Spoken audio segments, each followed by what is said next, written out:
Hey guys, so this video we're talking about recovering stronger, which is one of our hashtags we're using in this campaign to start the conversation about ideas that will set us up for the future well and to set our city up for resiliency and our surrounding community to be more resilient economically and environmentally. So we say hi everybody. Say hi Jubes. We're down here at the South End Community Garden. We had a plot, this used to be our plot right here. And we kind of outgrew that plot and we have a little more stuff on our own property now. But we don't talk a lot about food sovereignty. And it is an issue. I talked to the community leaders at Penny, so Penny Eisenhower at Waterloo Village Association, talked to Dustin at the Lower West Carleton Community Center, and right here, of course, the community garden with Pulse, People United in Lower South End. There is a lot to be said about growing our own food. It's therapeutic, we know that. It's good environmentally to tend the soil. It's good emotionally to be involved in that. And our newcomers are especially good at it. So in the 2/3 world, there is a lot of gardening that happens in people's backyards. They have to grow their own food. And so why are we talking about that? What does that have to do with St. John? It might interest you to know the average farmer around St. John's, up the St. John River Valley, out toward Belle Isle, Hampton, and those places, the average farmer is retired. So they're 65 and plus, and they have no one to pass that farm on to. And we as a province are only food secure, which means we only produce enough food in four food groups, right? So that would be blueberries, potatoes, that would be fish, so salmon mostly, and that would be maple syrup.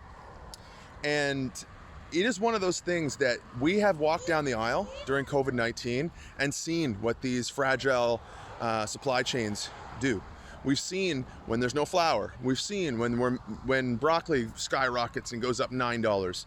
And we also have seen our agriculture sector just struggle. We're down to like farming 10% of our agriculture sector. So again, let's drop back to St. John. How do we recover stronger? What does that have to do with recovering stronger? Well, it has to do with this.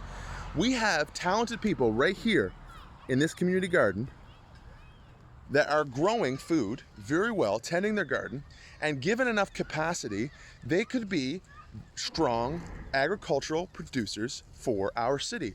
We have chefs in this city who are looking for local produce that they can source, and demand continues to go unfilled. And so here's the connection point. If we had a government that cared enough about agriculture and cared enough about the connection that's clearly missing here, we would have a program that was designed to start connecting newcomers that show this kind of potential, show that kind of interest in those skill sets with those homesteads and with that farming land that is severely needed. So these are simple ideas. They're not in practice. The agricultural department in Fredericton does not have any mandate to feed New Brunswickers. It's shocking, but it's true. They have a demand to make money and to export food, and it's making our supply chains fragile, and it's making our cities fragile in their ability to source that local produce. And we have residents right here who cannot get local produce. So it's simple solutions, but you need a party, you need an MLA, we need an MLA who's going to be able to speak about these things, who knows about these things, who's firsthand had to deal with them. And I want to be that MLA, and I want to make sure that as a city, we have a plan in place that is allowing us to recover stronger and connecting the right people with the right ideas at the right time. We'll talk soon. Love to hear your comments, ask any questions, and have a good day.